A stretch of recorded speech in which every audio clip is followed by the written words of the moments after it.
Una grave conmoción interna sacudió a la República. La sede de la Asamblea fue invadida por vándalos. No se ve un poncho. El gobierno trasladó su sede a Guayaquil, pero la Asamblea, símbolo de la democracia, se esfumó. Parece que calculaba ver cuál era el resultado final. Ángel Gende, asambleísta del Movimiento Sáchila, de la bancada del BIM. Buen día, bienvenido a Contacto Directo. Buenos días, Taramajo, Alfredo, a las órdenes.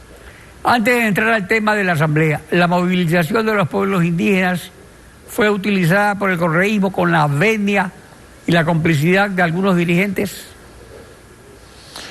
Pueblo ecuatoriano, tenemos que hacer memoria que nuestro primer levantamiento indígena se desarrolló en 1990, justamente para establecer y proponer al Estado ecuatoriano en el marco de constituir un Estado plurinacional. Desde 1990 hasta la actualidad, los levantamientos han servido para visibilizar al pueblo indígena como sujetos políticos y no como una curiosidad antropológica. Lo sucedido en octubre, lamentablemente, el movimiento indígena perdió el control, se infiltró el correísmo. No solamente que vinieron a infiltrarse en la movilización del movimiento indígena, sino que también en la misma estructura al interior del movimiento indígena. Y es por eso que en una asamblea de la CONAIE desarrollada en Cotopaxi se había manifestado que aquellos dirigentes indígenas que sirvieron al correísmo, que fueron parte del correísmo, tenían que nuevamente recuperar la confianza de las bases y se les dio 3 años para que nuevamente vuelvan a tener la confianza. Pero ese acuerdo no se cumplió y pudimos ver correístas infiltrados y también líderes indígenas que de una u otra manera tenían y mantienen aún esa parte de su corazoncito con el correísmo. Eso pasó al interior del movimiento indígena, el cual hay que hacer una evaluación urgente y obviamente depurar, porque no podemos prestarnos para este tipo de situaciones cuando el movimiento indígena jamás vino a desestabilizar el gobierno, cuando el movimiento indígena jamás vino a decir fuera Lenín. Lo que vino el movimiento indígena fue a pedir la derogación del decreto 883. Eso tiene que quedar muy claro al pueblo ecuatoriano y a la opinión mundial que siguió de cerca los acontecimientos suscitados al interior de nuestro país. Pasemos ahora a la Asamblea. Su desaparición durante la grave conmoción interna se quiere justificar en el planteamiento de muerte cruzada hecho por Rafael Correa en las redes sociales, pero esta es una competencia exclusiva del presidente de la República, según el artículo 148 de la Constitución, que dispone: el presidente de la República podrá disolver la Asamblea Nacional. Esta facultad podrá ser ejercida por una sola vez en los 3 primeros años de su mandato, en un plazo máximo de 7 días después de la publicación del decreto de disolución. El Consejo Nacional Electoral convocará elecciones legislativas y presidenciales para el resto de los respectivos periodos. Ahora, la Asamblea puede destituir al presidente, pero no tiene capacidad para la muerte cruzada. Si la Asamblea carece de competencia para la muerte cruzada, ¿cuál es el problema entonces?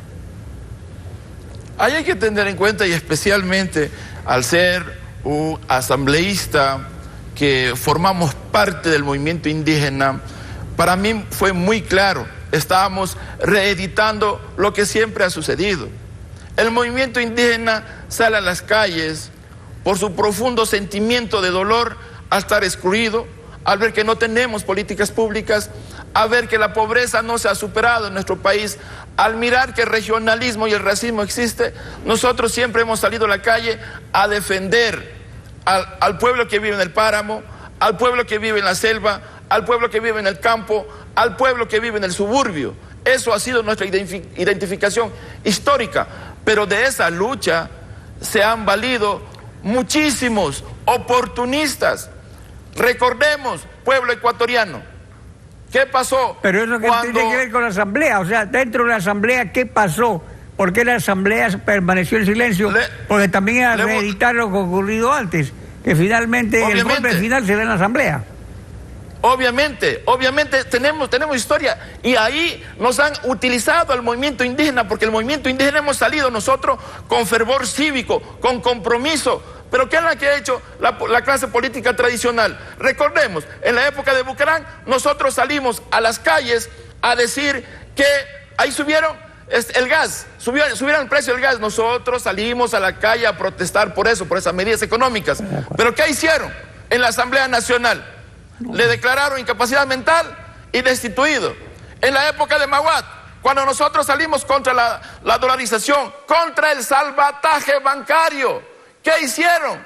Estos políticos tradicionales se organizaron entre ellos, y en Guayaquil... Bueno, pero ¿por qué? Yo estoy preguntando, ¿por qué no sesionó la asamblea?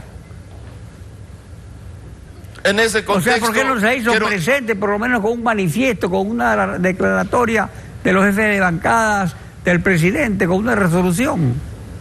Estimado Alfredo y pueblo ecuatoriano, el país debe saber que cada uno de los jefes de las bancadas estuvieron operando permanentemente, y inclusive desde el bloque de Pachacuti, desde la bancada de Integración Nacional, nosotros gestamos y fuimos facilitadores para que el señor presidente tenga información de primera mano.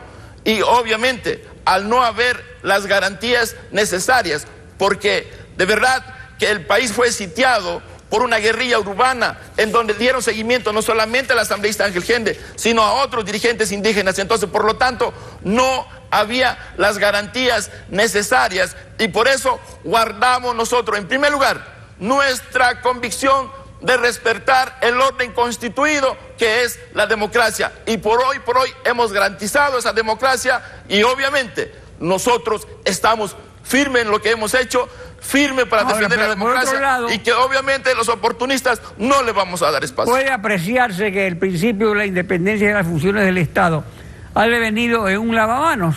Por ejemplo, en el caso Gavila, la Asamblea tomó una decisión y no se cumple. Igual en la composición de una Comisión Internacional Anti-Impunidad. ¿Por qué no hay seguimiento? No es un lavamanos, como decir, yo hago esto para cumplir mi misión, y lo demás, que salga como salga. En esta ocasión no nos hemos lavado la mano para nada. Lo que hemos evitado es caer en la agenda del correísmo, en la agenda que ellos impulsaron desde hace mucho tiempo atrás, y que obviamente no haber caído en la agenda del correísmo, en la agenda del caos. Nosotros asumimos nuestra responsabilidad como asambleísta en representar y hacer respetar la democracia, el orden constituido. En el caso Gavela, nosotros presentamos un informe que obviamente la Fiscalía General del Estado ya tiene que actuar. Nosotros hemos cumplido, no es como la asamblea anterior. El resultado de ahora es que seguimos en democracia, y que en democracia continuaremos. Ángel Ende, asambleísta Sachi, las gracias por participar. Vamos a seguir en democracia, y no perdamos la oportunidad única que tiene este momento el pueblo ecuatoriano. El movimiento indígena ha dicho: vamos al diálogo, vamos al consenso, vamos todos a aportar el desarrollo del país. No permitamos que otros nos lleven al modelo de Venezuela. Muchas gracias, pueblo ecuatoriano. Muchas gracias, Alfredo.